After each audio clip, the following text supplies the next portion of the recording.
In this tutorial video we will show you how you can auto-save chats in the Snapchat app so you can view the messages after exiting the chat.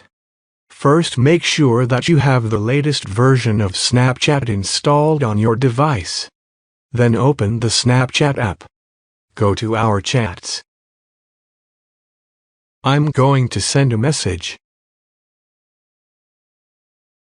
And there are two different ways that we can save the chat. The first method is to long hold on a message and then click on Save. And the second method is to tap on the name of the person. Then tap on the three dots in the top right corner. Tap on Chat Settings. Then this option Delete Chats. Set it to 24 hours after viewing. And enable the option below that. Now your messages will be saved in the chat, and they won't be deleted after you view them, but they'll disappear after 24 hours. That's how you can auto-save chats on Snapchat app.